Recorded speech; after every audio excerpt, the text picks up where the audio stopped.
¿Sabes cuál es el dolor que se mete tan adentro que se vuelve parte de tu sangre? Yo viví con él durante 7 años completos, un dolor que comenzaba en la espalda, subía por la columna y se quedaba atorado en mi garganta cada vez que escuchaba la llave girar en la puerta a las 6 de la tarde. Buenos días. Mi nombre es Dolores Guadalupe Méndez Vargas, tengo 83 años y aquí en Tlaxiaco, Oaxaca, me conocen como Doña Lola de los Dulces. Hago pepitorias y alegrías en el mercado municipal desde hace más de 40 años, pero antes de ser la señora de los dulces, fui una niña que no sabía si iba a sobrevivir al día siguiente. Y si te dijera que la persona que más debió protegerme fue la que cerró los ojos mientras me destruían. Y si te dijera que sobreviví al infierno y que hoy estoy aquí para que otras niñas sepan que sí se puede salir. Antes de continuar, me gustaría saber desde dónde me estás viendo. Comenta tu ciudad, deja tu like y suscríbete al canal. Cada suscripción me da fuerza para seguir contando lo que mucha gente prefiere esconder. Nací en 1942 en una casita de adobe en las afueras de Tlaxiaco, la parte más pobre del pueblo, donde todo mundo conocía a todo mundo. Pero los secretos se quedaban bien guardados dentro de las paredes, y nuestra casa, con las ventanas siempre cerradas, guardaba los peores. Mi padre, Jerónimo Méndez Castillo, trabajaba en el ayuntamiento. Hombre respetado, voz gruesa, iba a misa todos los domingos. Hombre de palabra, decían. Padre de familia ejemplar. Mi madre, Concepción Vargas de Méndez, era maestra de primaria. Cabello en chongo apretado, postura rígida. En casa era callada, obediente. La sombra de mi padre. Éramos solo nosotros 3. Yo fui la única hija que sobrevivió.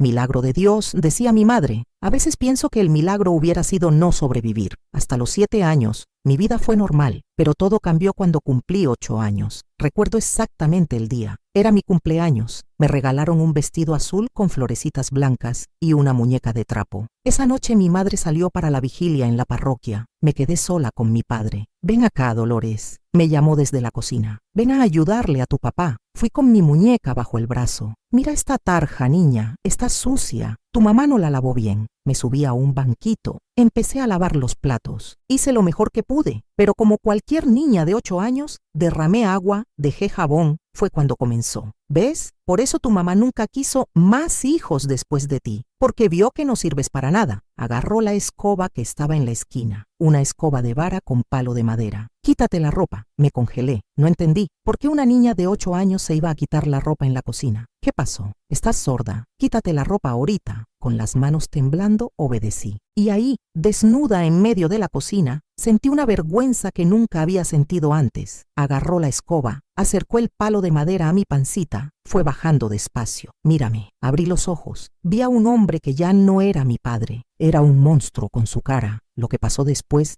no lo voy a describir en detalle, pero solo voy a decir que dolió. Dolió tanto que pensé que me iba a morir. El palo de la escoba. Él lo usó de una manera que ningún objeto debería usarse, que ninguna niña debería sentir, que ningún padre debería hacer. Cuando terminó, yo estaba sangrando. Si le cuentas a alguien, las mato a ti y a tu mamá. Ahora limpia ese piso. Limpié mi propia sangre del piso, mientras él regresaba a la sala como si nada hubiera pasado. Me arrastré a mi cuarto. Me envolví en el cobertor. Lloré hasta quedarme sin lágrimas. Cuando mi madre regresó, pensé en contarle, pero las palabras no salieron. El miedo era más grande. ¿No puedes dormir? Entonces duérmete, mañana hay escuela. Y salió. Simple así. Esa noche algo murió dentro de mí. La confianza, la seguridad, la niñez. Pensé que sería solo una vez, pero en las semanas siguientes, siempre que mi madre salía, él encontraba la manera. Siempre había una excusa. Trae la escoba, decía. Y yo obedecía porque, ¿qué más podía hacer? Una niña de 8 años contra un hombre adulto. Los abusos continuaron por años, cada vez más frecuentes, cada vez más violentos. Y lo peor, descubrí que mi madre sabía. Una noche, mientras aquello pasaba, vi por la rendija de la puerta a mi madre parada en el pasillo, mirando. Nuestros ojos se encontraron. Ella vio mi sufrimiento, mi súplica silenciosa. ¿Y sabes qué hizo? Cerró la puerta despacio y se fue. Fue ahí cuando entendí la verdadera traición. No era solo él, era ella también. Estaba sola en el mundo, sola contra los dos. Si esta historia te tocó, comenta esta frase. Yo también merezco vivir sin miedo. Dale like y suscríbete, porque tu apoyo ayuda a que más mujeres encuentren el valor para hablar. Pensé que sería solo una vez, un castigo por no haber lavado la tarja bien, pero me equivoqué. En las semanas siguientes, cada vez que mi madre salía, él encontraba la manera. Siempre había una excusa. La casa no estaba limpia. Llegué tarde de la escuela. Las calificaciones no eran lo suficientemente buenas. Trae la escoba, decía. Y yo obedecía porque ¿qué más podía hacer? Una niña de 8 años contra un hombre adulto. Lo peor vino cuando descubrí que mi madre sabía, o al menos sospechaba. Una noche regresé de la escuela con la falda sucia de lodo porque me había caído en el camino. Mi padre se puso furioso. Al cuarto se ordenó. Ya sabes lo que va a pasar. Fui temblando. Él vino detrás con la escoba, pero esta vez noté que la puerta no cerró completamente. Por la rendija, mientras aquello pasaba, mientras yo me retorcía de dolor en la cama, vi a mi madre parada en el pasillo, mirando. Nuestros ojos se encontraron en medio de ese horror. Ella vio mi sufrimiento, mi súplica silenciosa. ¿Y sabes qué hizo? Nada, absolutamente nada. Cerró la puerta despacio y se fue. Fue ahí cuando entendí la verdadera traición. No era solo él, era ella también. La persona que debía protegerme, defenderme, pelear por mí contra el mundo entero, había escogido voltear la espalda. Esa noche lloré diferente, no solo de dolor, sino de abandono completo. Estaba sola en el mundo, sola contra los dos. Los abusos continuaron por meses, años, cada vez más frecuentes, cada vez más violentos. Él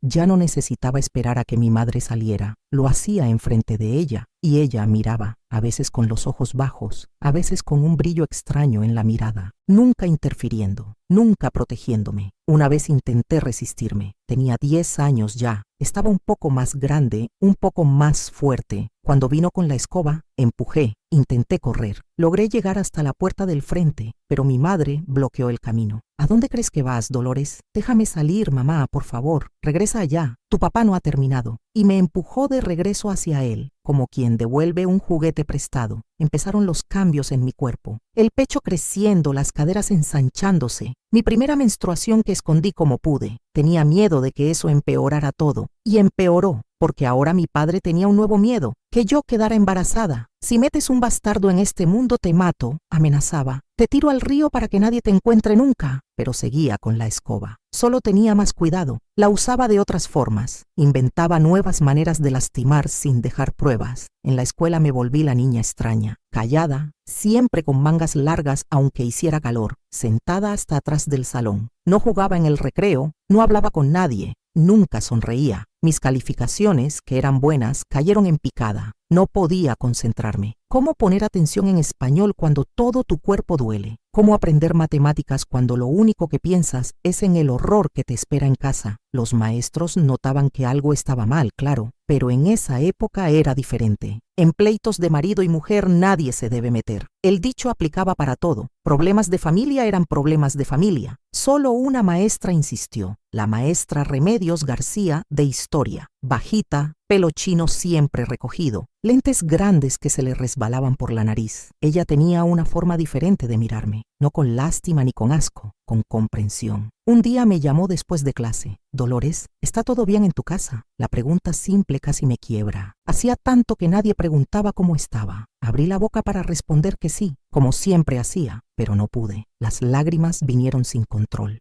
No, respondí finalmente. No está nada bien, pero no conté más nada. No ese día. El miedo todavía era más grande que el dolor. El miedo de lo que haría si supiera que hablé. El miedo de que no me creyeran. Al final, ¿quién le iba a creer a una niña contra dos adultos respetados en el pueblo? Si necesitas platicar, aquí estoy, dijo simplemente, y por primera vez en años sentí que no estaba completamente sola. Para ese entonces ya tenía 13 años, 5 años de abuso diario, 5 años teniendo la niñez robada, el cuerpo violado, el alma quebrada, 5 años viendo a mi propia madre ser cómplice de mi tormento, 5 años queriendo morirme cada noche y despertando decepcionada por seguir viva cada mañana. Fue cuando todo empeoró aún más. La casa de adobe ya no era solo mi infierno, se había vuelto mi prisión completa. Mi padre comenzó a cerrar las puertas con llave cuando salía, a prohibir que hablara con cualquier persona. La escoba, siempre la misma, recargada en la esquina de la cocina, como una amenaza constante. Yo la miraba y temblaba, incluso cuando estaba sola. Empecé a tener pesadillas terribles. Despertaba gritando, sudada. A veces mojaba la cama a los 13 años, lo que solo daba más motivos para castigos. En la escuela casi no hablaba, casi no vivía, pero una chispa de rabia comenzó a crecer dentro de mí. Una rabia chiquita al principio que fue creciendo cada día. Rabia de la injusticia,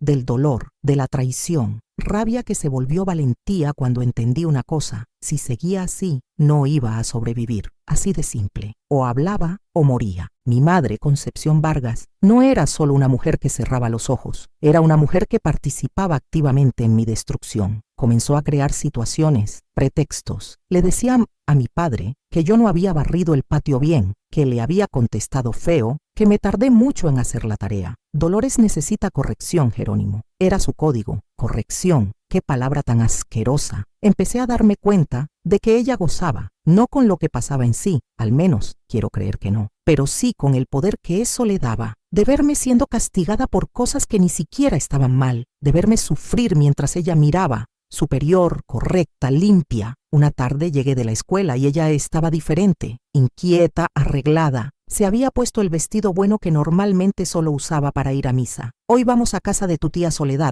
anunció. «Tu papá va a trabajar hasta tarde. Las dos vamos a cenar allá». Tía Soledad ni siquiera era tía de verdad. Era una amiga de ella que vivía del otro lado del pueblo. Rara vez íbamos allá. No entendía el cambio repentino, pero sentí una esperanza chiquita. Una noche fuera de casa, una noche sin él, una noche de paz. Me arreglé rápido, me peiné, hasta intenté sonreír. La idea de salir de esas paredes, aunque fuera por pocas horas, era como un vaso de agua en el desierto. Estábamos casi saliendo cuando mi padre llegó, más temprano de lo normal. Nos miró a las dos, ya listas para salir. «¿A dónde creen que van?» «A casa de Soledad», respondió mi madre, la voz ya sumisa. «Solo a cenar. Regresamos temprano». «No», cambié de idea. «Las necesito a las dos aquí». Y ya. Ella ni siquiera cuestionó. Se quitó el sombrero, el rebocito. Regresó a la cocina a preparar la cena, como si no tuviera importancia ninguna, como si la promesa de una noche de alivio para su hija no significara nada. Esa noche lloré en la almohada hasta quedarme dormida, no por el abuso que ya había pasado, como casi todas las noches. Lloré por la traición, por la facilidad con la que ella renunció a protegerme, por la certeza de que entre él y yo, ella siempre lo escogería a él. Si has vivido algo parecido, si conoces el dolor de que tu propia madre te traicione, comenta aquí abajo. Yo también merecía ser protegida. Tu historia puede dar fuerza a otra mujer que todavía no encuentra las palabras. Con 12 años, ya había perdido cualquier esperanza. Vivía en automático. Iba a la escuela, regresaba a casa, me golpeaban, sufría el abuso, dormía, despertaba, repetía todo, como un fantasma andando por los caminos polvorosos de Tlaxiaco. Los maestros notaban que algo estaba mal, claro. Mis calificaciones, que ya no eran buenas, se pusieron pésimas. Casi no hablaba, casi no comía. Parecía un espíritu caminando por los pasillos. Recuerdo una vez que la maestra de educación física llamó a mi madre a la escuela. Yo me había negado a cambiarme de ropa para el ejercicio. No quería que nadie viera los moretones en mis piernas. La maestra pensó que era extraño. Insistió. Terminé llorando en una esquina de la cancha. Señora Concepción, Dolores anda muy rara. No participa, no se junta con nadie. Hoy tuvo una crisis en mi clase. ¿Pasó algo? Alcancé a escuchar la conversación desde la puerta, espiando la sala de maestros. Vi a mi madre arregladita como siempre, chongo impecable, uñas limpias, cara de santa. Dolores siempre ha sido una niña difícil, maestra. Desde chiquita da problemas. Es mentirosa, inventa cosas para llamar la atención. Pero los golpes, se cae sola, tropieza, se pega. No sé de dónde sacó esa torpeza. Ni yo ni su papá somos así. La maestra parecía querer decir algo más, pero se rindió. Mi madre tenía esa forma, ¿sabes?, de hacer que la gente dudara de lo que estaba viendo, de voltear la verdad al revés con tanta convicción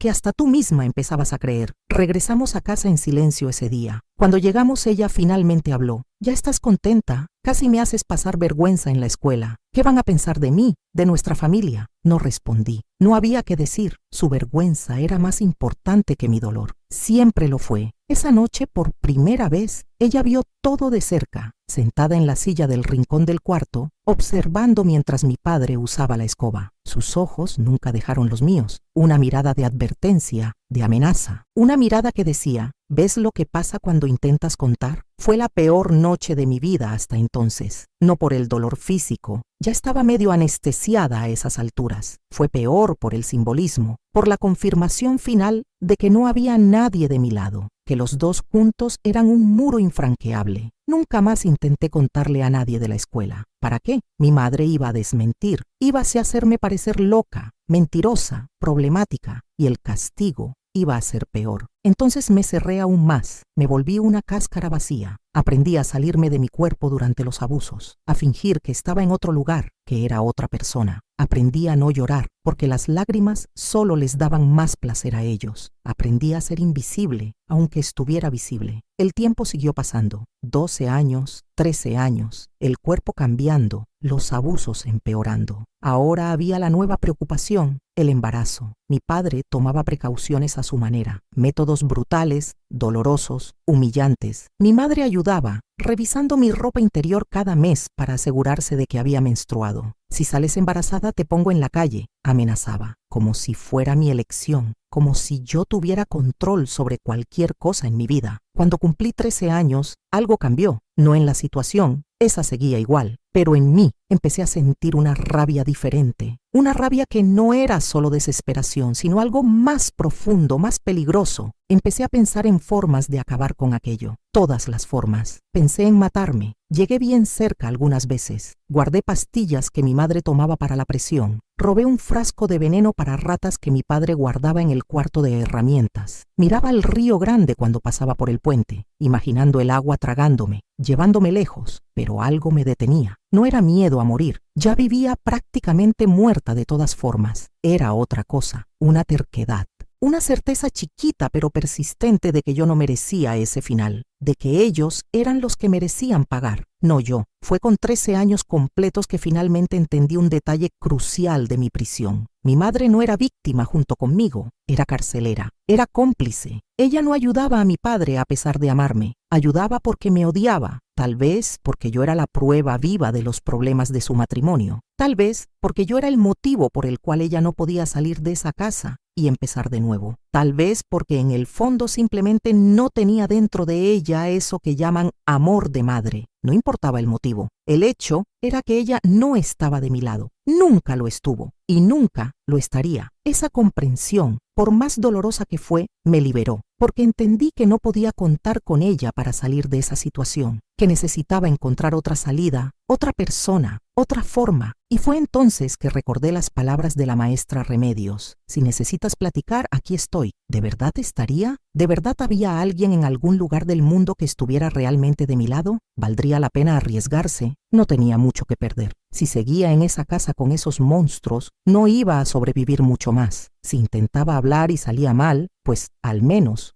lo habría intentado. Esa noche, acostada en la cama después de un abuso más, tomé mi decisión. Iba a hablar con la maestra Remedios. Iba a contarle todo, sin medias palabras, sin eufemismos, la verdad desnuda y cruda. Lo peor que podía pasar era que nadie me creyera. Lo mejor ni me atrevía a imaginarlo. La libertad parecía un sueño demasiado lejano. Dormí con la decisión tomada. Al día siguiente iría hasta el final. Lo que no sabía es que la maestra Remedios tenía sus propios demonios y sus propias armas contra ellos. Si tú también has sentido esa rabia que nace del abandono, comenta. Mi rabia se convirtió en mi fuerza. A veces es justo esa rabia la que nos salva. ¿Ya notaron cómo una sola decisión puede cambiar todo? ¿Cómo un simple sí o no puede voltear tu vida de cabeza? Así fue ese miércoles de abril de 1955. Yo, Dolores Guadalupe, con mis 13 años a cuestas y el peso del mundo en el alma, me levanté de la cama decidida a hacer lo que nunca había hecho antes, gritar la verdad. Desperté antes de que sonara el gallo del vecino. No que hubiera dormido mucho. El sueño ya era un lujo que no conocía desde hacía años, pero ese día había un hormigueo diferente en el cuerpo, una mezcla de miedo con valentía que nunca había sentido antes. Me arreglé con cuidado. Escogí la única falda sin remiendos que tenía, la blusa menos descolorida. Me peiné despacio, mirando en el espejo quebrado del baño. ¿Quién era esa niña de ojos hundidos que me miraba? Ni yo misma me reconocía. Dolores, te estás tardando mucho. La voz de mi madre atravesó la puerta, siempre vigilando, siempre controlando. Ya voy, respondí automáticamente. fue cuando noté algo extraño en mi reflejo, una expresión que no veía desde hacía mucho, determinación. Parecía otra persona, parecía más grande,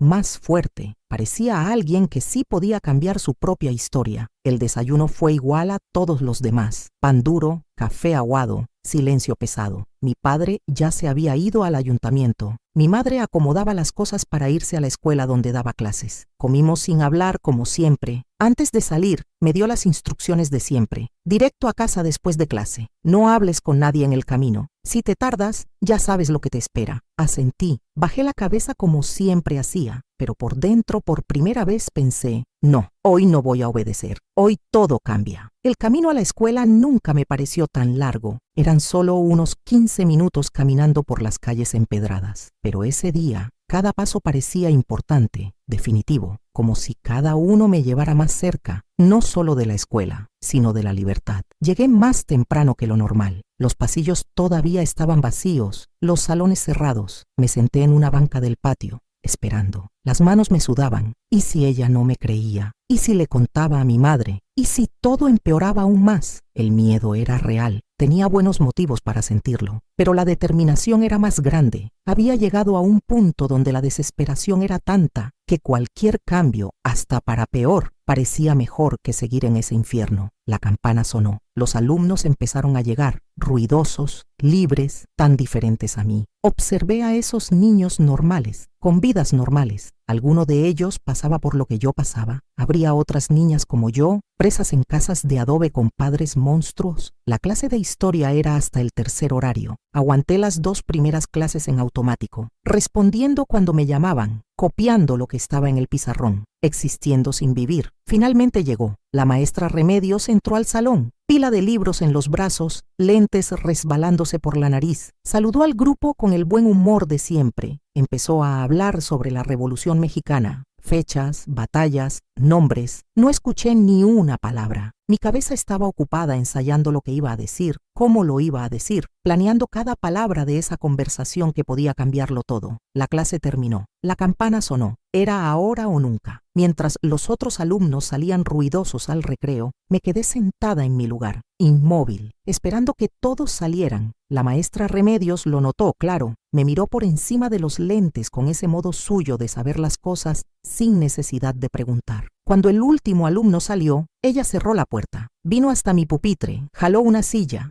se sentó frente a mí. ¿Qué pasó, Dolores? ¿Quieres platicar? Abrí la boca, pero nada salió. Años de silencio forzado me trabaron la lengua. Años de amenazas me hicieron dudar. No necesitas tener miedo, dijo con voz calmada. Lo que sea me lo puedes contar. Respiré hondo. Era ahora. Mi papá abusa de mí, dije de golpe. Lo hace desde hace años. Las palabras salieron rápidas, casi sin respirar, como si al parar para pensar ya no pudiera seguir. Esperé ver shock en su cara, incredulidad, asco, cualquier reacción que la gente normal tiene cuando escucha algo tan horrible. Pero no vi nada de eso. Vi comprensión, como si ya lo supiera, o peor, como si lo entendiera personalmente. ¿Cómo lo hace, Dolores? ¿Me puedes decir? Es importante. Fue la primera vez que alguien me preguntó los detalles sin dudar de mí, sin hacerme sentir culpable, sin cuestionar si estaba inventando. Y entonces conté de la escoba, de los años de dolor de mi madre viendo, participando. Conté de las amenazas, del miedo constante, de la prisión que era mi casa. Conté todo, sin filtros, sin parar. Las palabras salían como agua de una presa que revienta, violentas, incontrolables, arrasadoras. Cuando terminé, estaba sin aliento, agotada, como si hubiera corrido un maratón. De cierta forma lo había hecho, un maratón de 5 años, y finalmente había cruzado una línea de meta. La maestra Remedios no dijo nada por un rato. Sus ojos detrás de esos lentes grandes estaban mojados. Pero no era solo tristeza lo que vi, era una rabia controlada, una indignación. Te creo, dijo finalmente. 3 palabras simples que lo cambiaron todo. Te creo en cada palabra. Cuando nadie más creía, ni mi propia madre, esa maestra que apenas conocía, me dio lo que más necesitaba: validación. No es tu culpa, Dolores, continuó. Nada de esto es tu culpa. Los monstruos son ellos, no tú. Lloré, no de dolor como tantas veces había llorado, de alivio, de un peso enorme finalmente compartido, de una verdad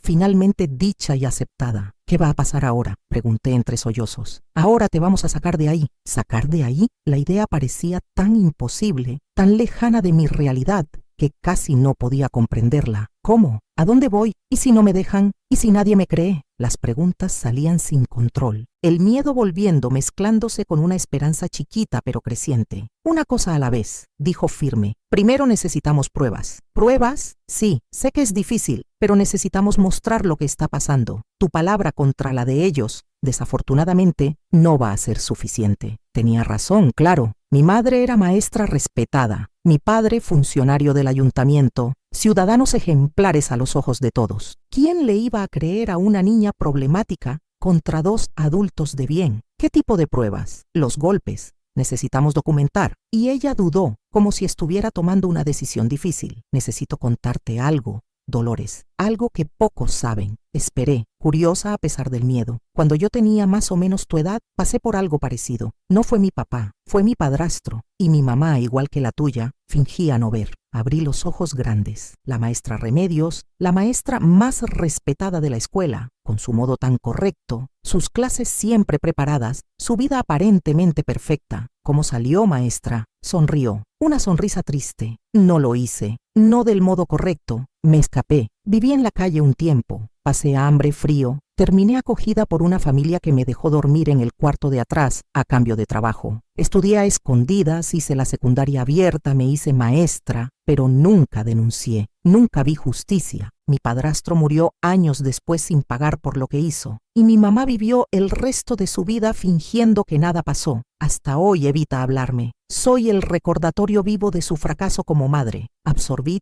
todo eso en silencio. La maestra Remedios, mi maestra, la mujer más fuerte que conocía, también había sido una niña abusada. También había sufrido. Y aún así estaba aquí, entera, ayudando a otras. Por eso se interesó en mi caso. Sí, reconocí las señales. La mirada vacía, los golpes siempre explicados, el miedo constante. Me vi a mí misma en ti. ¿Y qué hacemos ahora? Acomodó sus lentes pensativa. No voy a dejar que sigas el mismo camino que yo. No voy a dejar que te escapes sin rumbo, sin protección. Vamos a hacer las cosas diferente. Vamos a hacerlo bien. ¿Hacerlo bien? Eso existía en casos como el mío. Tengo un amigo abogado. Trabaja en casos de abuso infantil. Voy a hablar con él hoy mismo. Pero necesitamos pruebas, Dolores. Algo concreto. ¿Puedo mostrar los golpes? Ofrecí. Tengo marcas por todo el cuerpo. Asintió. La cara seria. Eso ayuda. Pero lo ideal sería agarrarlos en el acto. Tener algo que no puedan negar. Agarrarlos en el acto. La idea me dio escalofríos. Significaba pasar por un abuso más. Una sesión más de horror con la escoba. Más dolor. Tengo miedo, confesé. Lo sé. Y si no quieres, vamos a buscar otro modo. Pero piensa esto. Esta puede ser tu única oportunidad de acabar con esto de verdad. De hacer justicia no solo para ti, sino tal vez para otras niñas que ellos puedan lastimar en el futuro. ¿Otras niñas? Nunca había pensado en eso. ¿Y si adoptaban otra niña después de que yo saliera? ¿Y si le hacían a otra lo que me hacían a mí? ¿Qué necesito hacer? Me explicó el plan. Era arriesgado, peligroso, pero podía funcionar. ¿Estás segura que quieres hacer esto? No te voy a mentir.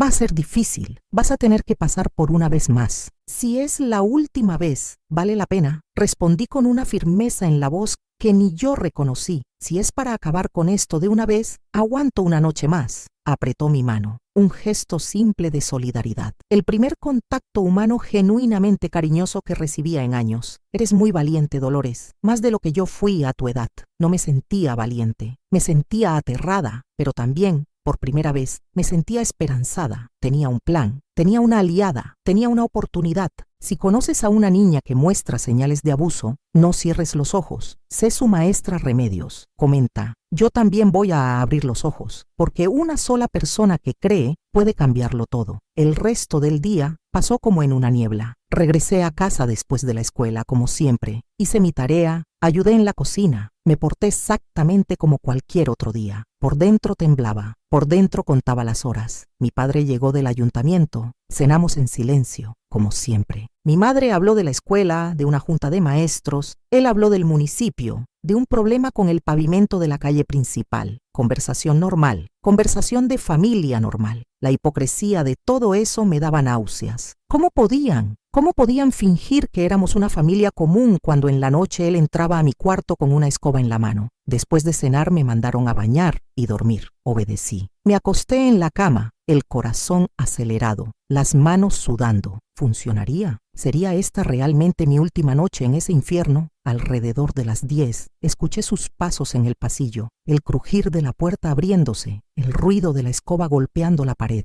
Levántate. Su voz, como siempre, fría, autoritaria, de quien sabe que va a ser obedecido. Obedecí, como siempre. Miré una última vez por la ventana, hacia la noche allá afuera, hacia la libertad, que tal vez finalmente estuviera al alcance. Era la hora de acabar con todo esto. Lo que pasó en las 2 horas siguientes fue horrible, como siempre. La diferencia es que esta vez, por primera vez, tenía un propósito. Cada segundo de dolor era un segundo más cerca de la libertad. Cada lágrima derramada era combustible para mi determinación. Y al final, cuando todo terminó, cuando él salió del cuarto satisfecho con una noche más de tortura, yo no me sentí derrotada como siempre. Me sentí victoriosa, porque sabía que esa había sido la última vez que ese hombre me tocaba, la última vez que esa escoba me lastimaba, la última vez. El plan estaba en marcha y nada volvería a ser como antes. Al día siguiente fui a la escuela como siempre, solo que esta vez cargaba conmigo más que libros en la mochila. Cargaba las pruebas que necesitábamos y la certeza de que estaba a punto de romper las cadenas que me amarraban desde hacía tanto tiempo. La maestra Remedios me esperaba en la puerta de la escuela. En sus ojos vi la misma determinación que sentía en los míos. Ya no éramos solo maestra y alumna, éramos compañeras de batalla, sobrevivientes de una guerra que muchos fingían que no existía. ¿Estás lista?, preguntó. Respiré hondo. Un mundo entero de posibilidades se abría frente a mí, un mundo sin escobas, sin dolor, sin traición. Más que lista. Juntas caminamos hacia adentro de la escuela, hacia lejos de la pesadilla, hacia la libertad que tanto había soñado. La niña silenciada finalmente tenía voz, y esa voz, después de tanto tiempo callada, estaba lista para hacer ruido. Hay gente que dice que el infierno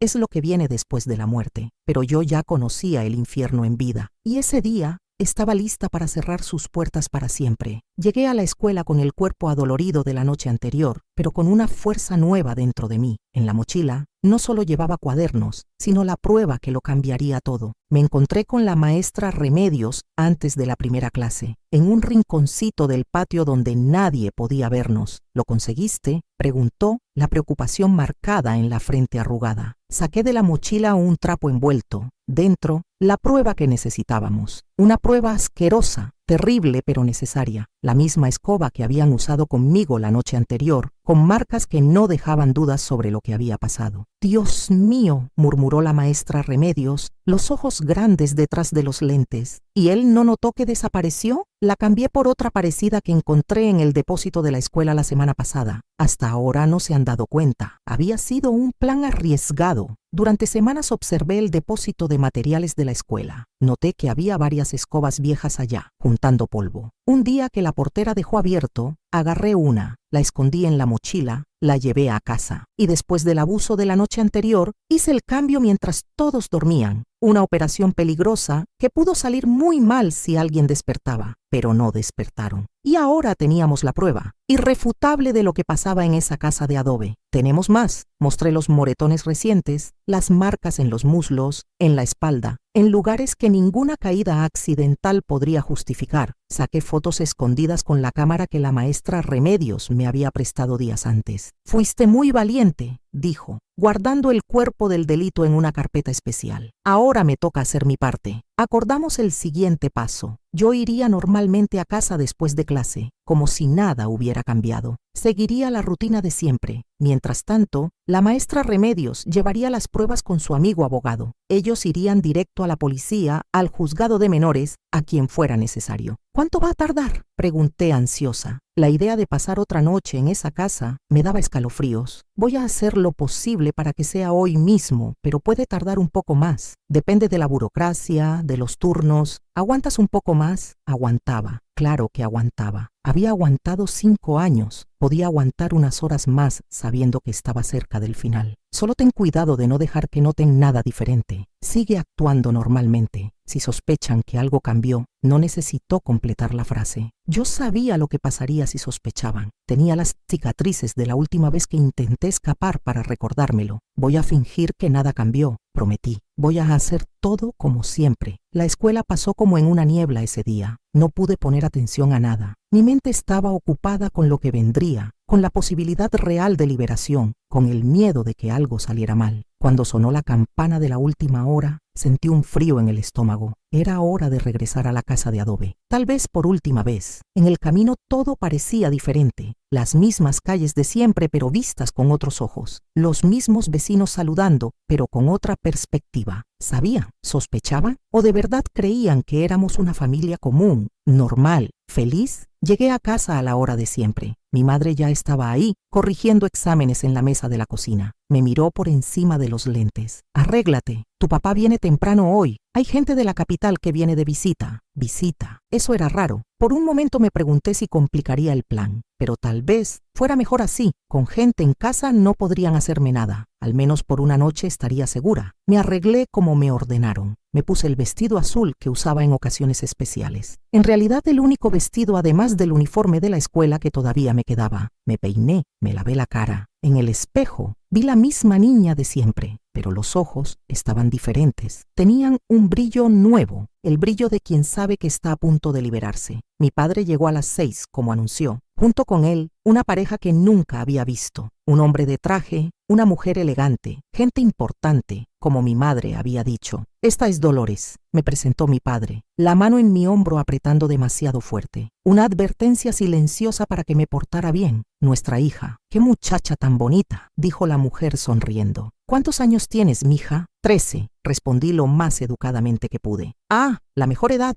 Ya casi señorita. Si supiera, si pudiera imaginar que esa casi señorita ya había vivido más horrores que mucha gente adulta. La cena fue un teatro perfecto. Mi madre servía sonriente. Mi padre contaba historias del pueblo, de la política local. La pareja reía, elogiaba la comida, hacía preguntas. Una escena de familia normal que me daba ganas de vomitar. En determinado momento noté que el hombre me observaba con curiosidad. No era la mirada asquerosa que ya había visto en otros, la mirada de los depredadores que mi padre también tenía. Era otro tipo de mirada, como si intentara resolver un enigma. ¿Y tú, Dolores? ¿Te gusta la escuela? La pregunta me agarró desprevenida. Rara vez alguien se interesaba por lo que yo pensaba o sentía. Sí, señor, me gusta estudiar. ¿Cuál es tu materia preferida? Historia, respondí sin dudar. La materia de la maestra Remedios, la única clase donde me sentía segura. Ah, historia, fundamental para entender el presente y construir el futuro, ¿verdad? Asentí sin saber bien qué decir. No estaba acostumbrada a conversaciones normales. Dolores va a ser maestra como su mamá, interrumpió mi padre, cambiando el rumbo de la plática. Ya está encaminada, ¿no es así, hija? Nunca habíamos hablado de eso. Nunca habíamos discutido mi futuro. ¿Cómo podrían? En su mundo yo no tenía futuro. Era solo un objeto, una cosa, una propiedad. Sí, papá, respondí con los ojos bajos como se esperaba. La conversación siguió, ahora enfocada en otros temas. Política, economía, la visita del gobernador que estaba programada. Asuntos de adultos que no incluían a la niña silenciosa sentada en la mesa. Después de cenar me mandaron al cuarto mientras ellos seguían platicando en la sala. Obedecí, aliviada por poder salir de ese teatro. En el cuarto me senté en la cama, mirando por la ventana. Era una noche clara, estrellada. Me pregunté si pronto podría mirar las mismas estrellas desde otro lugar, un lugar sin miedo. Estaba casi dormida cuando escuché un ruido en la puerta del frente, voces alteradas, alguien tocando fuerte. El corazón se me aceleró. Me acerqué a la puerta del cuarto intentando escuchar. ¿Qué significa esto? La voz de mi padre, alterada. No pueden entrar así a mi casa. Tenemos una orden, señor Méndez. Una voz desconocida, firme, oficial. Contuve la respiración. Estaba pasando. El plan había funcionado. Habían venido a buscarme. Los minutos siguientes fueron caóticos. Voces subiendo de tono. Mi madre llorando. Puertas golpeando. Y entonces toques en la puerta de mi cuarto. ¿Dolores? ¿Estás ahí? Una voz femenina que no conocía. Sí, respondí con la voz temblando. ¿Puedes abrir la puerta, por favor? Somos del DIFE. Estamos aquí para ayudarte. Abrí la puerta con manos temblorosas. Del otro lado, una mujer de mediana edad, pelo canoso, expresión gentil. Atrás de ella, 2 policías. Hola, Dolores. Mi nombre es licenciada Elena Morales. Vinimos a buscarte. ¿Estás bien? Ya no tienes que regresar a esta casa si no quieres. No pude responder. Las lágrimas vinieron sin control. No de miedo, ni de tristeza, de alivio, de liberación. Puedes traer tus cosas, lo que quieras llevar. No tenía mucho, algunas ropas, un cuaderno de la escuela, una muñeca de trapo vieja. Todo cupo en una bolsa chiquita. ¿Eso es todo?, preguntó la licenciada Elena, sorprendida por lo poco que tenía. Es todo lo que necesito, respondí honestamente. En la sala la escena era surreal. Mi padre, siempre tan poderoso, tan temido, estaba esposado. Mi madre lloraba en un rincón siendo interrogada por otro policía. La pareja de visitantes, que ahora entendía que no eran solo visitantes comunes, observaba todo con expresiones serias. Cuando me vieron, mis padres reaccionaron de formas opuestas. Mi madre desvió la mirada, incapaz de encararme. Mi padre me fulminó con los ojos, el odio desbordante. Mentirosa, desagradecida, después de todo lo que hicimos por ti. Cállese, señor, ordenó uno de los policías. Ya está en suficiente problema. La licenciada Elena me condujo por la casa, una mano gentil en mi espalda. Pasamos por la cocina. Noté que en la esquina donde la escoba siempre estaba, ahora solo había un espacio vacío. La prueba había sido recogida. En la salida mis ojos encontraron los de mi madre una última vez. No vi arrepentimiento ahí, ni amor, solo miedo. Miedo del escándalo, de la vergüenza, de lo que los vecinos dirían. Hasta el final su preocupación no era por mí. Vamos, Dolores, me guió la licenciada Elena hacia un carro oficial estacionado enfrente de la casa. Entré sin mirar atrás. La casa de adobe, mi prisión por tantos años, se hacía más chiquita en el espejo retrovisor. Junto con ella, una vida entera de dolor. En el carro, sentada entre personas que ni conocía, pero que ya me trataban con más humanidad que mis propios padres, finalmente respiré. Un suspiro profundo, como si estuviera respirando por primera vez. ¿A dónde vamos?, pregunté, dándome cuenta de que no sabía qué pasaría ahora. Al hospital primero, explicó la licenciada Elena. Necesitamos que te revisen. Después te vamos a llevar a un lugar seguro, un albergue temporal, hasta que resolvamos tu situación de forma permanente. Hospital, albergue, palabras que deberían asustarme, pero que sonaban como música. Cualquier lugar era mejor que la casa de adobe. ¿Y mis papás? Tu papá se va a quedar detenido. Tu mamá, eso va a depender de la investigación, de tu testimonio también. Mi testimonio. Mis palabras finalmente tendrían peso. Finalmente serían escuchadas, consideradas, creídas. Tengo una maestra, empecé vacilante. La maestra Remedios. Ella me ayudó. Quería verla. Sí, conocemos a la maestra Remedios. De hecho, ella nos está esperando en el hospital. Fue ella quien trajo tu caso hasta nosotros. Sonreí por primera vez en mucho tiempo. La maestra Remedios había cumplido su promesa. Me había ayudado a escapar de una forma que ella misma no pudo cuando joven. Si has sido testigo de abuso infantil y guardaste silencio por miedo, comenta. Hoy elijo romper el silencio. Nunca es tarde para hacer lo correcto. El hospital era grande,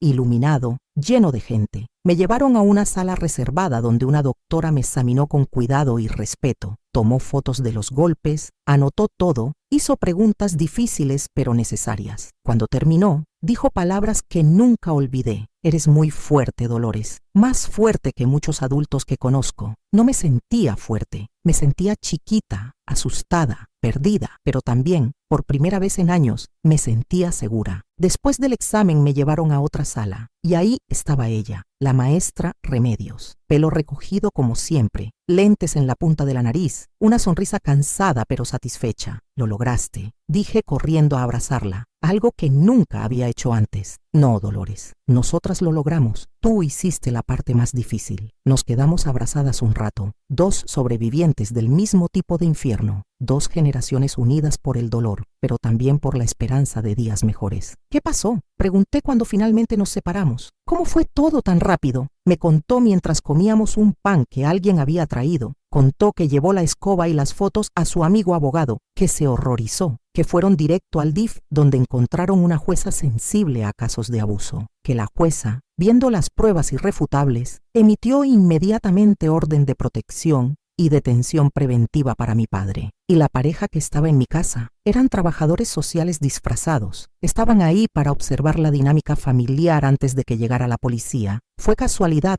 que aparecieran justo hoy. Tu papá los había invitado para una reunión sobre un proyecto del ayuntamiento. Terminó siendo perfecto para el momento de la operación. Por eso el hombre Me miraba de ese modo extraño. No me estaba juzgando, me estaba evaluando, buscando señales de abuso, de miedo, de sufrimiento. ¿Y ahora qué va a pasar conmigo? Por ahora vas al albergue. Dudó como si no supiera si debía continuar. Yo hablé con la jueza. Pedí autorización para ser tu tutora temporal. Si tú quieres, claro. Me quedé sin palabras. Vivir con la maestra Remedios era más de lo que podía esperar, más de lo que me atrevía a soñar. ¿La maestra haría eso por mí? Haría eso contigo, Dolores. No es caridad, es justicia, es darte la oportunidad que yo no tuve cuando estaba en tu situación. Mordí los labios para no llorar de nuevo. No tenía más lágrimas de todas formas. Estaba vacía y llena al mismo tiempo. Vacía de miedo, llena de posibilidades. Yo quiero mucho, sonrió. Esa sonrisa gentil que me había dado esperanza desde el principio. Entonces vamos a pedírselo a la jueza. Estoy segura que va a considerar seriamente. Esa noche dormí en un cuarto del albergue. Era sencillo, con varias camas, otras niñas en situaciones parecidas a la mía, pero era limpio, era seguro. Y por primera vez en años, dormí sin miedo. Desperté con la luz del sol entrando por la ventana. Por un momento me desorienté. ¿Dónde estaba? ¿Por qué no estaba en el cuarto oscuro de la casa de adobe? Y entonces recordé, estaba libre. La pesadilla había terminado. Las otras niñas ya se arreglaban para el desayuno. Algunas me miraban con curiosidad,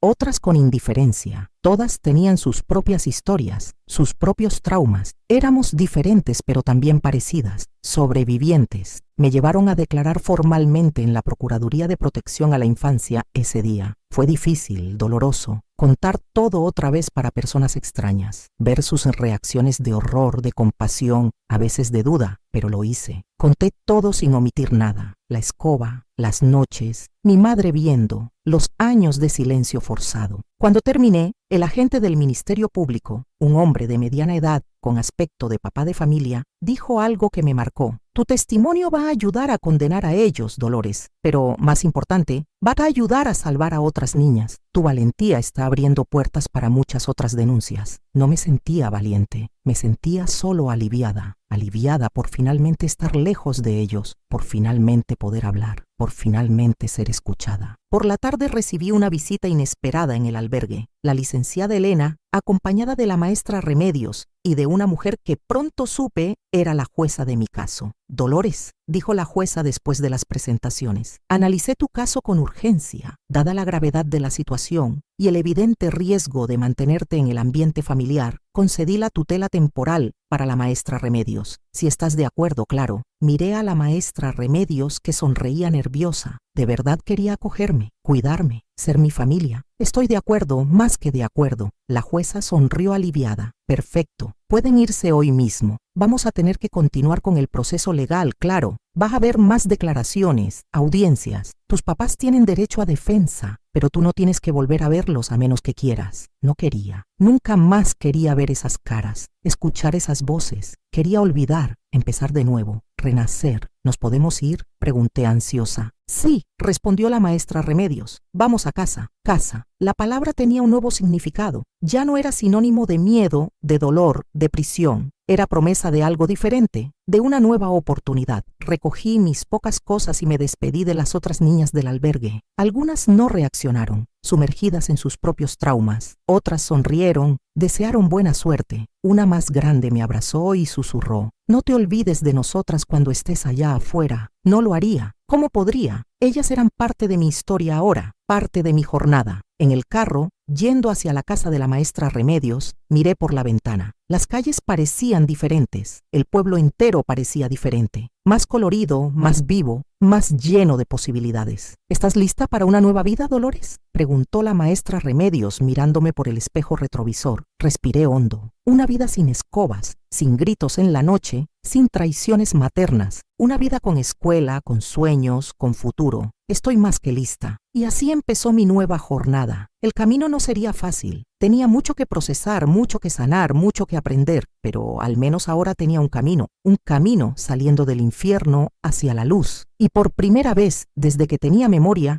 tenía esperanza. esperanza de que lo que vendría sería mejor que lo que había dejado atrás. La casa de adobe estaba en el pasado y el futuro finalmente parecía valer la pena. Los primeros días en la casa de la maestra Remedios fueron extraños. No sabía cómo comportarme en una casa normal. Me quedaba esperando órdenes, permisos para todo, para ir al baño, para tomar agua, para sentarme. El segundo día quebré un vaso sin querer a la hora de la comida. Entré en pánico. Me encogí toda esperando el castigo, la escoba, el grito, pero nada de eso vino. Solo la voz calmada de la maestra Remedios. «Déjame limpiarlo, mija. No fue nada. Los vasos se rompen, es normal». Lloré tanto ese día. No por el vaso, por la normalidad, por el derecho de ser solo una niña que rompió un vaso, no una vagabunda que merece castigo, como mi padre diría. Las semanas siguientes fueron de adaptación, de aprender a vivir sin miedo, de entender que no todos los adultos quieren lastimarte, que no todas las mamás abandonan, que no todos los papás abusan. La primera noche que logré dormir sin pesadillas fue casi un mes después de la huida. Desperté descansada, confundida, con una sensación de paz. Había soñado con un campo de flores, no con la escoba. Fue tan extraño que me quedé acostada un rato largo, intentando entender qué era diferente. «¿Así es como los niños normales duermen?», dijo la maestra Remedios cuando le conté en el desayuno. «Es tu derecho, Dolores. Siempre lo fue. ¿Mi derecho? Qué concepto tan extraño para una niña que solo conoció deberes, obligaciones, castigos». Volví a la escuela después de 2 semanas en casa. Fue difícil enfrentar las miradas. El pueblo era chico. Todo mundo ya sabía. El caso del inspector del ayuntamiento, el escándalo del momento. Algunos me miraban con lástima, otros con esa curiosidad mórbida, algunos hasta con rabia, como si yo hubiera arruinado la vida de mis padres. No al revés. Pero también estaban aquellos que sonreían, que ofrecían apoyo silencioso. Una mano en el hombro, un dulce en el pupitre, un lugar guardado en el recreo. El proceso contra mis padres se arrastró. Declaraciones, audiencias, pericias. El sistema era lento, especialmente para un pueblo del interior en los años 50. La influencia de mi padre retrasaba todo aún más. Tenía amigos, conocidos, gente que le debía favores. «No te rindas», decía la maestra Remedios en las noches en que el miedo volvía. «La verdad va a ganar». Y ganó. 6 meses después de mi huida, mi padre fue condenado a 15 años de prisión. Mi madre recibió 8 años como cómplice. Fueron los primeros casos de abuso infantil con penas tan severas en la región. Un hito, una victoria no solo para mí, sino para otras niñas que vendrían después. El día de la sentencia, me enteré de que 3 niñas más habían denunciado situaciones parecidas en sus casas. «Tu ejemplo les dio valor», dijo la licenciada Elena cuando vino a visitarnos. «Abriste una puerta que estaba cerrada hace mucho tiempo. A los 14 años empecé terapia». «Tesc», la maestra Remedios insistió, aunque era algo poco común en la época. «Las heridas del cuerpo sanan solas. Las del alma necesitan ayuda», me explicó. Fue la decisión más importante de mi recuperación. En las sesiones con la doctora Patricia Ruiz, una psicóloga de la Ciudad de México que atendía en Oaxaca quincenalmente, pude finalmente hablar de todo, del dolor físico, de la traición de mi madre, de la culpa que todavía cargaba, aunque supiera que no había hecho nada malo. «Tú no causaste nada de eso, Dolores», repetía en cada sesión. «Eras una niña. La responsabilidad era de ellos». Al principio no lo creí. Años de lavado de cerebro son difíciles de limpiar, pero poco a poco la verdad fue entrando. No fue mi culpa, nunca lo fue. Yo era la víctima, no la culpable. La tutela provisional se volvió definitiva en mi cumpleaños de 15 años. La maestra Remedios organizó una fiesta chiquita, la primera de mi vida. Un pastel sencillo, algunos compañeros de la escuela, una decoración improvisada, cantaron las mañanitas, me abrazaron. Me hicieron sentir que estaba reconstruyendo una vida normal, o al menos lo más normal posible después de todo. «De ahora en adelante eres oficialmente mi hija», dijo la maestra Remedios entregándome los papeles con la decisión judicial. «Si quieres, claro, quise». Claro que quise. Esa mujer había arriesgado todo por mí. Había enfrentado un sistema, un pueblo, una mentalidad atrasada para salvarme. Si eso no era ser madre, ¿qué era? Si alguien te salvó cuando más lo necesitabas, comenta el nombre de esa persona aquí abajo. A veces los ángeles no tienen alas, tienen lentes y dan clases de historia. El tiempo fue pasando.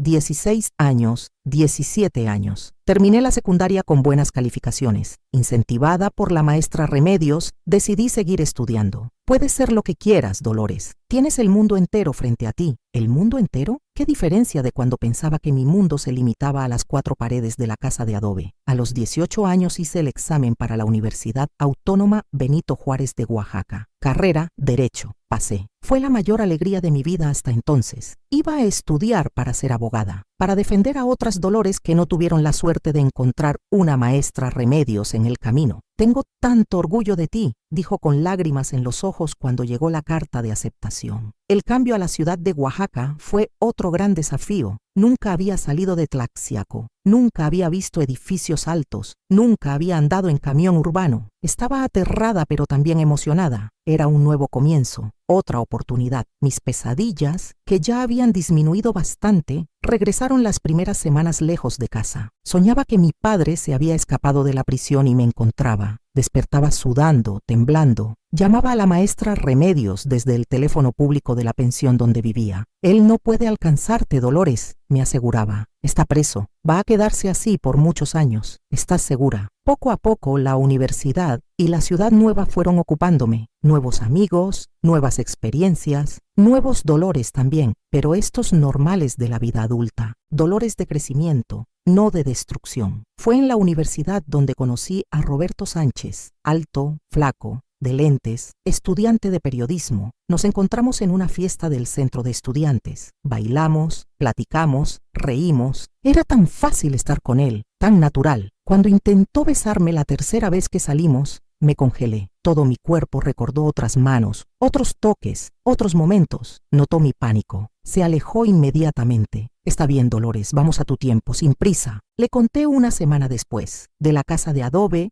de la escoba, de la huida. No le había contado a nadie además de los involucrados en el proceso y de la terapeuta, pero sentí que podía confiar en él. Escuchó todo sin interrumpir. Cuando terminé, tenía lágrimas en los ojos. Eres la persona más fuerte que he conocido, dijo simplemente. No me sentía fuerte, me sentía rota, incompleta, siempre peleando contra fantasmas, pero tal vez él veía algo en mí que yo misma no lograba ver. Nuestro noviazgo avanzó despacio, con mucho diálogo, mucha paciencia de él, mucho trabajo mío en terapia para separar sexo de violencia, para entender que la intimidad podía ser bonita, consensual, respetuosa. Nos graduamos el mismo año, yo con honores en Derecho, él con una propuesta de empleo en un periódico de la capital. Nos casamos en una ceremonia sencilla en Oaxaca. La maestra Remedios vino, claro, fue quien me llevó al altar. Ahí voy entregándote a otro, bromeó, pero había un brillo de preocupación en los ojos. Es diferente, mamá, le aseguré. Había empezado a llamarla mamá unos años antes. Esta vez yo escogí. Esa era la gran diferencia. Por primera vez en la vida tenía poder de elección, de decisión, de control sobre mi propio camino. Nuestra vida en Oaxaca fue tranquila por muchos años. Abrí un despacho chiquito de abogacía especializado en derecho familiar. Roberto creció en el periódico, se volvió editor. Compramos un departamento. Tuvimos 2 hijos, Antonio y Lucía. Una familia normal, sana, feliz. Claro que no todo fue perfecto. Los pesadillas nunca desaparecieron completamente. Había días en que la memoria volvía con fuerza total. Días en que no soportaba ni el toque de Roberto. Días en que lloraba sin motivo aparente, pero eran cada vez más raros y cada vez menos devastadores. La terapia, que mantuve por años, me dio herramientas para lidiar con el pasado sin dejar que controlara mi presente. En 1976, cuando mis hijos tenían 8 y 6 años, recibí una noticia que me sacudió profundamente. Mi padre había muerto en la prisión, ataque al corazón. No sabía cómo sentirme. No era alivio, ni tristeza, ni rabia. Era un vacío extraño, como si una parte de mi historia se hubiera cerrado sin resolución adecuada. ¿Quieres ir al entierro?, preguntó Roberto. No quería, no necesitaba. Ese hombre ya estaba muerto para mí desde hacía mucho tiempo. 2 años después, mi madre, que había cumplido su condena y vivía en otra ciudad, intentó contactarme. Mandó una carta al despacho pidiendo perdón. Decía que estaba enferma, que quería verme una última vez antes de morir. Me quedé dividida. Una parte de mí quería mandarla al diablo. Otra parte, tal vez la parte que la terapia había ayudado a crecer, quería entender, quería escuchar, quería cerrar ese ciclo de alguna forma. Después de pensarlo mucho, decidí ir, no por ella, sino por mí. Necesitaba mirarla a los ojos una última vez y decirle que había sobrevivido, que estaba bien, que no había logrado destruirme. Encontré a una mujer envejecida prematuramente en un cuarto de hospital en Huajuapan de León, cáncer terminal, flaca, amarilla, pelo ralo, casi irreconocible de la concepción autoritaria que me aterrorizó en la infancia. «Dolores, ¿viniste?», dijo cuando entré al cuarto, la voz débil, quebrada. «Vine, pero no por ti». Nos quedamos en silencio un rato. ¿Qué decirle a la mujer que te trajo al mundo y después permitió que ese mundo se volviera un infierno? «Sé que no merezco perdón», finalmente habló. «Ni lo estoy pidiendo. Solo quería que supieras que no pasó un día sin que pensara en lo que hice, en lo que dejé que pasara». «¿Por qué?», era la única pregunta que importaba. «¿Por qué dejaste que él hiciera eso? ¿Por qué no me protegiste?». Desvió la mirada. Tenía miedo de él, de perder lo poco que tenía, el trabajo, la casa, la seguridad. Pausa. «Pero esa es solo parte de la verdad. La otra parte es que no te amaba como una madre debe amar. Tú no fuiste planeada, no fuiste deseada, y puse esa culpa en ti, no en mí. Estuvo mal, fue terrible, lo sé ahora». Su honestidad me agarró desprevenida. Esperaba excusas vacías, no esta confesión cruda. «Pensé que iba a sentir algo viéndote así», confesé. «Satisfacción tal vez, justicia poética, pero no siento nada. Ya no tienes ningún poder sobre mí. Eres solo una mujer enferma que va a morir sola. Y yo tengo una vida, una familia que construí, una carrera, un futuro». Lágrimas rodaron por su cara arrugada. «Es justo, es más de lo que merezco». Salí de ese cuarto sin mirar atrás. Murió 2 semanas después. No fui al entierro. No sentí pena, ni rabia, ni rencor, solo paz. Como si un círculo se hubiera cerrado, la vida siguió. Los hijos crecieron. Me volví abuela. La maestra Remedios nos dejó en 1983, a los 71 años. Una muerte tranquila, dormida, sin sufrimiento, exactamente como merecía. «Fuiste mi salvación», le dije la última vez que nos vimos, 2 días antes de que partiera. «No, Dolores, tú fuiste tu propia salvación. Yo solo mostré el camino». Tal vez tenía razón. Al final fue mi valentía de hablar, de denunciar, de buscar ayuda lo que me salvó. Pero sin ella, sin alguien que creyera en mí, ¿habría servido de algo? Cuando me jubilé de la abogacía a los 58 años, decidí hacer algo diferente. Abrí una tienda chiquita de dulces típicos oaxaqueños en el mercado central de Tlaxiaco, a donde había regresado después de que Roberto falleció. Los dulces eran recetas de la maestra Remedios, que me enseñó todo lo que sabía en la cocina: pepitorias, alegrías, palanquetas, dulces de mi segunda infancia, de la infancia que realmente vale la pena recordar. La tienda se volvió punto de encuentro. Mucha gente venía no solo por los dulces, sino para platicar, para escuchar historias, para compartir las suyas. Y es increíble cuántas de esas historias hacían eco con la mía. Empecé a darme cuenta de que mi caso, desafortunadamente, no era tan excepcional, que muchas mujeres de mi generación y de las generaciones siguientes habían pasado por abusos parecidos, que el silencio era una prisión compartida por muchas. A los 65 años acepté una invitación para dar una plática sobre mi historia en la escuela local. Fue la primera vez que hablé públicamente de todo. Estaba nerviosa, asustada, pero también determinada. Si mi historia podía ayudar a una niña a encontrar valor para hablar, ya habría valido la pena. La plática se volvió invitación para otra, y otra más. Pronto estaba viajando por Oaxaca, hablando en escuelas, universidades, grupos de apoyo. Mi historia, que por tanto tiempo fue mi vergüenza, se volvió mi plataforma para ayudar a otras. Creé un grupo de apoyo en Tlaxiaco, Voces en el Silencio. Lo llamamos. Mujeres de todas las edades, de todas las clases sociales, compartiendo experiencias,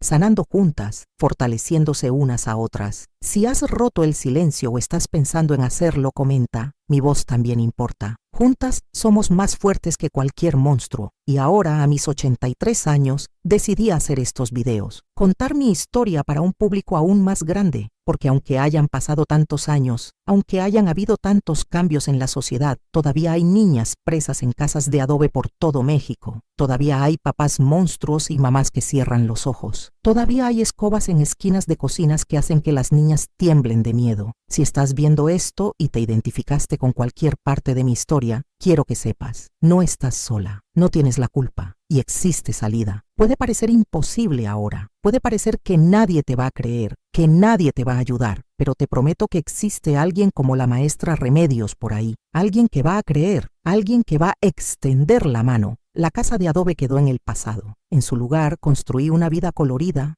llena de afecto verdadero, de respeto, de dignidad.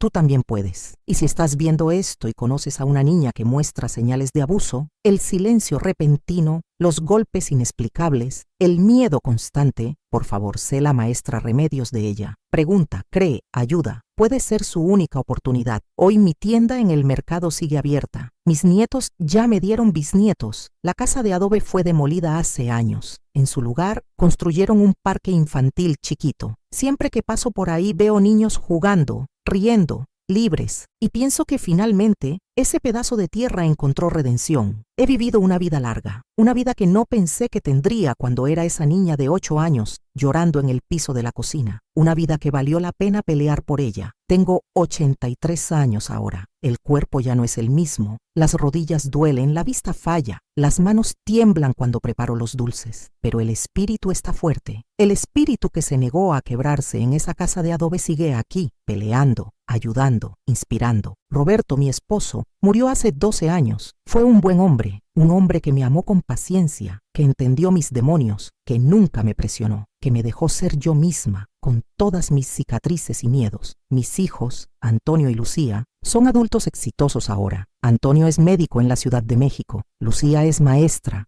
como su abuela Remedios. Ambos conocen mi historia. Les conté cuando tuvieron edad suficiente para entender. Por eso eres tan fuerte, mamá, me dijo Lucía una vez. Por eso nunca te rindes. ¿Fuerte? Todavía no me veo así. Me veo como sobreviviente, que es diferente. La fuerza es algo que siempre tuviste. La sobrevivencia es algo que construyes día tras día, pieza por pieza, respiración por respiración. Tengo 5 nietos y 3 bisnietos, niños hermosos, sanos, felices, que nunca van a conocer el tipo de dolor que yo conocí, porque este ciclo se rompió conmigo, se acabó conmigo. A veces me preguntan si perdoné a mis padres. Es una pregunta complicada. No sé si perdoné, pero dejé ir, que tal vez es más importante. Dejé ir la rabia que me consumía. Dejé ir el odio que me envenenaba. Dejé ir la necesidad de venganza, no por ellos, sino por mí, porque cargar todo eso era como llevar la casa de adobe en mi espalda a donde quiera que fuera. Y yo quería ser libre, completamente libre. El grupo de apoyo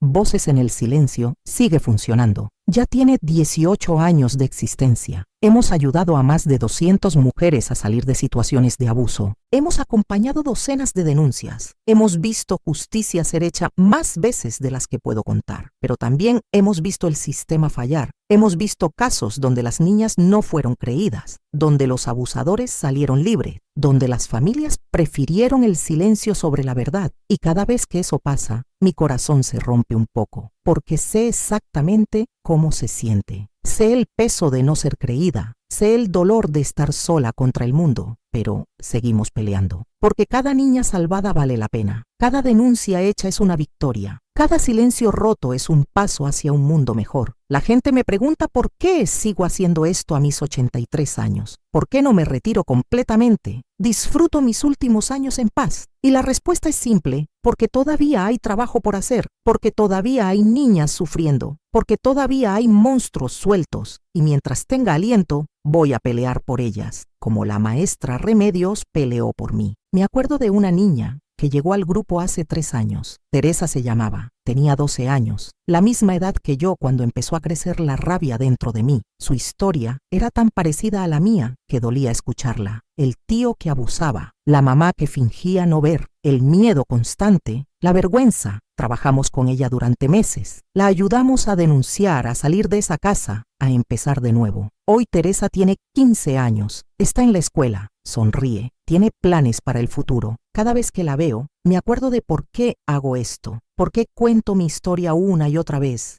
aunque duela, por qué revivo esos momentos oscuros, porque si mi dolor puede evitar el dolor de otra niña, vale la pena. He dado más de 500 pláticas en estos años, en escuelas, universidades, centros comunitarios, iglesias. A veces me invitan organizaciones internacionales. He ido a la Ciudad de México, a Guadalajara, incluso una vez a Monterrey. Y siempre, después de cada plática se me acerca alguien, con lágrimas en los ojos, con una historia parecida, con gratitud por haber hablado. Pensé que era la única, me dicen. Pensé que nadie me iba a creer. Gracias por darme valor. Y ahí está mi respuesta de por qué sigo. Por esas personas, por esas voces que finalmente pueden hablar. El sistema ha mejorado desde mis tiempos. No mucho, pero algo. Hay más protocolos, más sensibilidad, más recursos para víctimas de abuso infantil. Pero todavía falta mucho. Todavía hay jueces que no creen a las niñas. Todavía hay policías que no investigan bien. Todavía hay familias que prefieren el qué dirán sobre la justicia. Y eso me da rabia. A mis 83 años,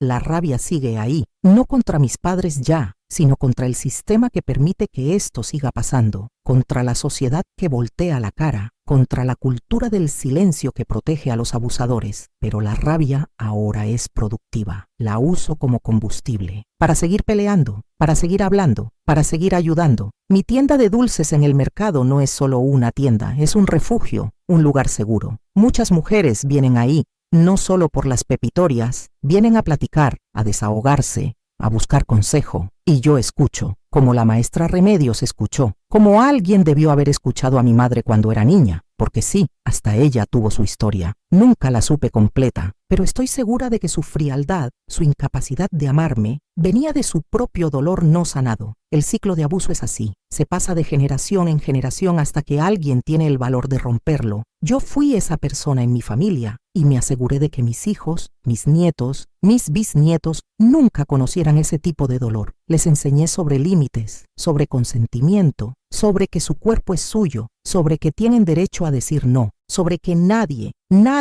tiene derecho a tocarlos de formas que no quieren. Y si algún día Dios no lo quiera, alguno de ellos pasa por algo así, saben que pueden hablar, que van a ser creídos, que van a ser protegidos. Eso es lo que más me enorgullece de mi vida. No los títulos, no los reconocimientos que he recibido por mi trabajo de activismo, sino el hecho de que rompí el ciclo, de que mi familia es diferente. La casa de adobe donde crecí ya no existe. Como dije, la demolieron hace años. Pero a veces cuando paso por ese parque infantil que construyeron en su lugar, me detengo. Miro a los niños jugar y les digo en mi mente, este lugar era oscuro, este lugar guardaba secretos terribles, pero hoy es luz, hoy es alegría, hoy es libertad, transformación. Esa es la palabra. No solo sobreviví, me transformé. Tomé ese dolor, esa oscuridad, y la convertí en luz para otras. No fue fácil, no fue rápido. Tomó décadas de terapia, de trabajo interno, de sanar poco a poco. Hubo retrocesos. Hubo días en que pensé que nunca iba a estar bien. Pero aquí estoy, a los 83 años, viva, completa, a mi manera, feliz, dentro de lo posible. Y si yo pude, cualquiera puede. Esa es mi mensaje. No importa cuán oscuro esté ahora, no importa cuán imposible parezca la salida, existe. Y vale la pena pelear por ella, porque del otro lado de ese dolor hay vida, hay amor, hay futuro, hay libertad. Yo soy prueba viviente de eso. Cada mañana me levanto, voy a mi tienda, preparo mis dulces. Las manos me tiemblan más ahora. Tardo más en hacer las pepitorias que antes, pero sigo haciéndolo, porque cada dulce que vendo es una conversación. Cada conversación es una oportunidad de ayudar. Cada persona ayudada es una victoria contra la oscuridad.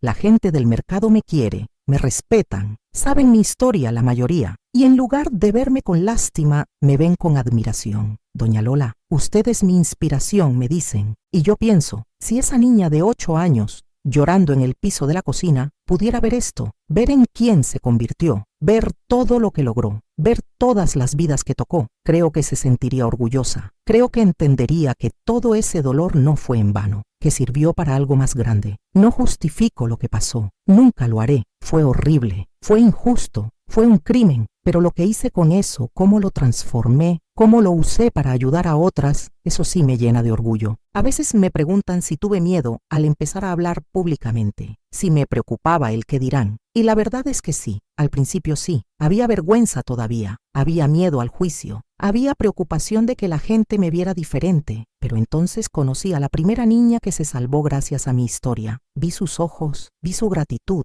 vi su esperanza y entendí que mi vergüenza no era mía para cargar, era de ellos, de los abusadores, de los que permiten el abuso, no mía. Yo solo fui una niña inocente que no hizo nada malo, una niña que merecía protección y recibió violencia. Esa claridad me liberó completamente, me dejó hablar sin vergüenza, sin miedo, con la cabeza en alto. Soy Dolores Guadalupe Méndez Vargas. Soy sobreviviente de abuso infantil y no me avergüenzo de eso. Me avergonzaría si callara, si dejara que otras niñas sufrieran en silencio como yo sufrí, si no usara mi voz, ahora que la tengo, para ayudar. Eso sí sería vergonzoso. Los años me han enseñado algo importante. El perdón no es olvidar. No es decir que lo que pasó estuvo bien. No es reconciliarse con el abusador. El perdón es soltarte tú. Es dejar de darle poder al pasado sobre tu presente. Es decidir que tu vida vale más que tu dolor. Y en ese sentido, sí perdoné. Me perdoné a mí misma por todas las veces que pensé que era mi culpa. Me perdoné por no haber sido más fuerte, más lista, más capaz de defenderme, aunque sé ahora que no había nada que perdonarme. Era una niña, no era mi responsabilidad, pero ese autoperdón fue importante, fue parte de la sanación. Y ellos, no necesito perdonarlos, no necesito nada de ellos, están muertos, su opinión no importa, su arrepentimiento o falta de él no me afecta. Yo estoy viva, yo estoy libre, yo gané. Si estás en el proceso de sanar, comenta: yo también voy a ganar, porque lo vas a hacer. El camino es largo, pero la libertad te espera. Hay momentos en esta vida larga que he vivido que se quedan grabados con más fuerza que otros. Momentos que definen quién eres. Momentos que te muestran para qué sobreviviste. Uno de esos momentos fue hace 5 años. Estaba en mi tienda como siempre cuando entró una mujer joven. Tendría unos 25 años. Traía una niña de la mano. La niña no tendría más de 7 años. La mujer se acercó tímidamente. ¿Usted es doña Lola, la que da las pláticas sobre abuso infantil? Sí, soy yo. Necesito hablar con usted. Es sobre mi hija. Mi corazón se aceleró. Reconocía esa mirada, esa desesperación, ese miedo. Cerré la tienda. Nos sentamos atrás, en el cuartito donde guardo los ingredientes. La niña se quedó afuera jugando, ajena a la conversación que cambiaría su vida. Mi papá está abusando de ella. La mujer soltó, las lágrimas corriendo, como abusó de mí cuando era niña. Y yo no supe qué hacer. Dejé que pasara, como mi mamá dejó que me pasara a mí. El ciclo, el maldito ciclo repitiéndose. Pero escuché su plática la semana pasada en la escuela y entendí que tengo que romper esto, que no puedo dejar que mi hija pase lo que yo pasé, pero no sé cómo. Tengo miedo. Le tomé las manos. Esas manos que temblaban igual que las mías temblaron hace 70 años. Vas a hacer lo que yo no pude hacer a su edad. Vas a proteger a tu hija y yo te voy a ayudar. Esa misma tarde, llamé a los contactos que he hecho en estos años, abogados, trabajadores sociales, personal del DIFE. Para la noche la niña estaba segura, el abuelo detenido, la mamá en un refugio temporal. Hoy, 5 años después, esa niña tiene 12 años. Está bien, su mamá rompió el ciclo, ambas están en terapia, sanando, reconstruyéndose, y cada vez que las veo, me acuerdo para qué sobreviví, para esto, para romper ciclos, para salvar niñas, para dar esperanza. No todos los casos terminan así. He visto demasiados que no. He visto niñas que no fueron creídas, familias que eligieron al abusador sobre la víctima, sistemas que fallaron, y cada uno de esos casos me rompe el corazón, me hace querer renunciar, me hace sentir que no es suficiente lo que hago. Pero entonces viene otra niña salvada, otra familia sanada, otra voz liberada del silencio. Y entiendo que aunque no pueda salvar a todas, cada una que salvo importa. Cada vida cambiada vale cada lágrima, cada pesadilla, cada momento doloroso que viví. Mi cuerpo está viejo ahora. Los 83 años se sienten. Las rodillas que me llevaron corriendo de esa casa de adobe ahora apenas me sostienen. Las manos que una vez sostuvieron esa escoba con miedo ahora tiemblan al preparar dulces. Pero el espíritu no envejece. El espíritu que se negó a rendirse sigue aquí, peleando, creyendo, esperando. Esperanza. Esa es la palabra que define mi vida. No sobrevivencia, aunque sobreviví. No victoria, aunque vencí. Esperanza. Esperanza de que el mundo puede cambiar, de que las niñas pueden estar seguras, de que los monstruos pueden ser detenidos, de que el silencio puede romperse. He visto mucho cambio en estos 70 años desde que escapé. Cambio en las leyes, cambio en las actitudes, cambio en cómo se trata el abuso infantil, pero no suficiente. Nunca es suficiente mientras haya una niña sufriendo en algún lugar. Por eso sigo. Por eso a mis 83 años todavía doy pláticas, todavía atiendo el grupo de apoyo, todavía abro mi tienda todos los días. Porque cada día es una oportunidad de hacer diferencia, de ser la maestra remedios de alguien, de ser la esperanza de alguien. La gente me dice que debería descansar, que ya hice suficiente, que me merezco paz. Y tal vez tengan razón, tal vez merezco descansar. Pero ¿cómo puedo cuando sé que hay niñas ahí afuera necesitando ayuda? ¿Cómo puedo dormir tranquila sabiendo que en alguna casa, en alguna cocina, una niña está llorando como yo lloré? No puedo. Mi conciencia no me deja, así que sigo. Mientras tenga aliento, mientras pueda hablar, mientras haya aunque sea una persona que necesite escuchar mi historia, he pensado mucho en mi legado, en qué voy a dejar cuando me vaya. Y no son los reconocimientos que he recibido, no son las placas en las paredes de mi casa, no son los artículos de periódico. Mi legado son las vidas cambiadas, las niñas salvadas, los ciclos rotos, las voces liberadas. Ese es el legado que vale la pena. Ese es el legado que me hace sentir que mi vida tuvo propósito. La casa de adobe ya no existe, pero su lección permanece, que de la oscuridad más profunda puede nacer la luz más brillante, que del dolor más grande puede surgir la fuerza más poderosa, que una niña rota puede reconstruirse en una mujer completa, que el abuso no te define a menos que lo permitas, que tu pasado no determina tu futuro. Esas son las lecciones que aprendí, las lecciones que comparto, las lecciones que espero que perduren mucho después de que yo me haya ido, porque mi voz no se va a callar cuando yo muera. Seguirá en las historias de las mujeres que ayudé, en las voces de las niñas que salvé, en el trabajo del grupo de apoyo que creé. Esa es la verdadera inmortalidad. No vivir para siempre, sino crear un impacto que perdure. Mis bisnietos me preguntan a veces sobre mi infancia, y les cuento, no los detalles más oscuros, esos los sabrán cuando sean mayores, pero les cuento que la vida a veces es difícil, que la gente que debería amarnos a veces nos lastima, pero que siempre hay esperanza, que siempre hay salida, que siempre hay alguien dispuesto a ayudar si tienes el valor de pedir. Y les enseño que ellos también pueden ser esa persona para alguien, que pueden ser la maestra remedios de alguien, que pueden marcar la diferencia, porque eso es lo que necesitamos, no solo sobrevivientes hablando, sino testigos actuando, comunidades protegiendo, sociedades creyendo. Necesitamos un cambio cultural, un cambio que ponga a las niñas primero, que crea sus palabras, que castigue a los abusadores, que rompa el silencio. Y ese cambio empieza con cada uno de nosotros, con cada persona que escucha esta historia y decide hacer algo diferente. Tal vez es reportar una sospecha, tal vez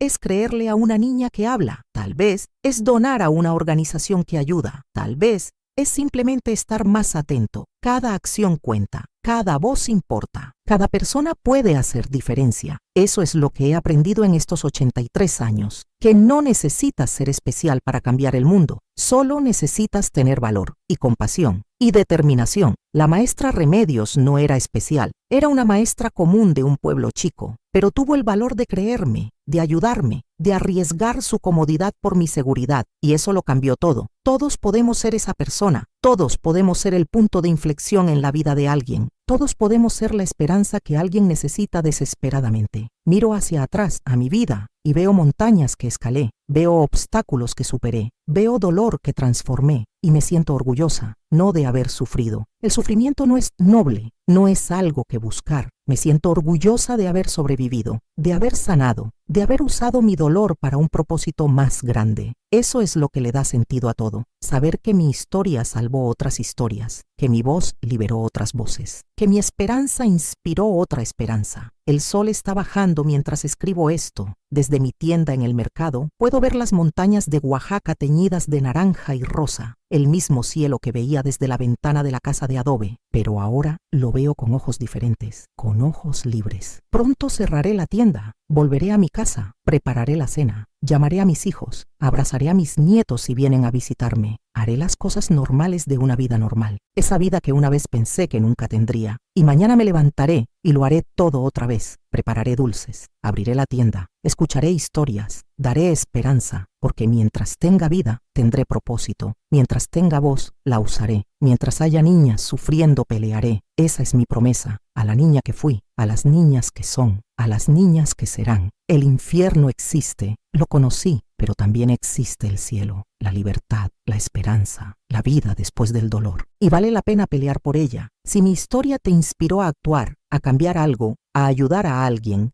comenta, yo también voy a hacer la diferencia, porque el mundo cambia cuando cada uno decide hacer su parte. Llegamos al final de esta historia, mi historia, una historia que guardé por años, que me avergonzó por décadas, pero que ahora comparto con orgullo, porque no es una historia de vergüenza, es una historia de sobrevivencia, de valentía, de esperanza. Si llegaste hasta aquí, si escuchaste cada palabra, cada dolor, cada lágrima, cada victoria, quiero agradecerte, porque escuchar también es un acto de valentía, porque testigos son tan importantes como sobrevivientes. Quiero que sepas que cada vez que compartes esta historia, cada vez que le crees a una niña que habla, cada vez que actúas ante una sospecha, estás salvando vidas, estás rompiendo ciclos, estás siendo la diferencia. Tengo 83 años. No sé cuánto tiempo más me queda en este mundo, pero sé que cuando me vaya, voy a irme en paz, porque hice lo que vine a hacer. Rompí el silencio. Di voz a las que no la tienen. Transformé mi dolor en esperanza para otras. A la niña que está viendo esto ahora, escondida en su cuarto con miedo de hablar, con vergüenza de lo que está pasando, quiero decirte, no es tu culpa, nunca fue tu culpa. Y hay salida. Habla, aunque tengas miedo, aunque pienses que nadie te va a creer. Habla, busca a esa persona segura, ese maestro, esa vecina, ese doctor, alguien que pueda ayudarte. Y si la primera persona no te cree, habla con otra y otra, hasta que encuentres tu maestra Remedios, porque existe, te lo prometo. A la madre que está viendo esto, la que sospecha algo pero tiene miedo de enfrentarlo, te digo, sé valiente, tu hija te necesita. Sé la madre que la mía nunca fue. Protege, cree, actúa. No importa el escándalo, no importa el qué dirán, no importa si es tu esposo, tu papá, tu hermano. Lo que importa es tu hija, su seguridad, su vida. Sé valiente, rompe el ciclo. A la persona que sospecha que algo está pasando con la niña de la vecina, con la sobrina, con la estudiante, te digo, no te quedes callada, reporta, pregunta, investiga. Mejor equivocarte y que no sea nada, que callarte y que una niña siga sufriendo. Tu intervención puede salvar una vida, tu silencio puede destruirla. Y a ti, que eres sobreviviente como yo, que pasaste por este infierno y saliste del otro lado, quiero decirte, estoy orgullosa de ti. Eres fuerte, eres valiente, eres suficiente. Tu historia importa, tu voz importa, tu vida importa. No dejes que el pasado defina tu futuro. No dejes que el abusador gane robándote también el presente. Sana, busca ayuda, habla, y cuando estés lista, si quieres, usa tu historia para ayudar a otras, como yo lo hago, como la maestra Remedios lo hizo, porque de eso se trata al final, de transformar el dolor en propósito, la oscuridad en luz, el silencio en voz. He vivido 83 años, 70 de ellos después de escapar de la casa de adobe, 70 años construyendo una vida que vale la pena, una vida llena de amor, de familia, de propósito. Si esa niña de 13 años, temblando en el consultorio del hospital, pudiera ver esto, ver en quién se convirtió, ver todo lo que logró, ver todas las vidas que tocó, creo que sonreiría, creo que se sentiría orgullosa, creo que entendería que todo valió la pena, porque valió la pena. Cada lágrima, cada pesadilla, cada momento de dolor, valió la pena porque me trajo aquí, a este momento, a esta oportunidad de ayudar. El abuso infantil no es algo del pasado, está pasando ahora, en este momento, en alguna casa, en alguna familia, a alguna niña, y cada uno de nosotros tiene el poder de hacer algo al respecto, de ser parte de la solución en lugar de parte del problema. El silencio protege a los abusadores, la voz protege a las víctimas. Entonces habla, escucha, cree, actúa. Sé la diferencia que yo necesitaba. Sé la maestra Remedios de alguien. Sé la esperanza de alguien. Porque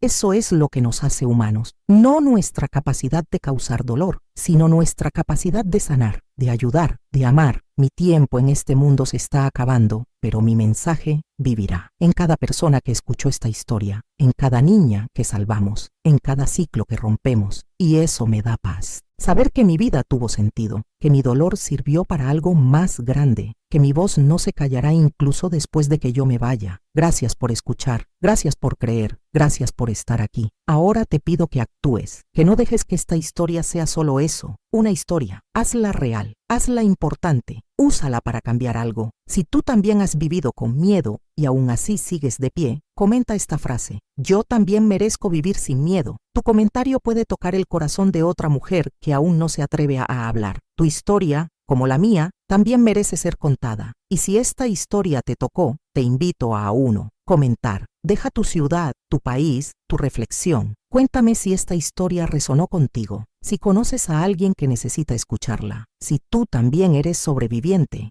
Tu voz importa. 2. Darle like para que YouTube sepa que este contenido es importante, para que llegue a más personas, para que más niñas encuentren esperanza. 3. Suscribirte al canal para seguir compartiendo historias reales, para seguir rompiendo silencios, para seguir salvando vidas. Cada suscripción Es un voto por un mundo más seguro. 4. Compartir este video con quien lo necesite, con maestros, con madres, con trabajadores sociales, con cualquier persona que pueda hacer la diferencia en la vida de una niña, porque nadie debería cargar sola con un silencio tan pesado, porque cada niña merece protección, porque el cambio empieza con cada uno de nosotros.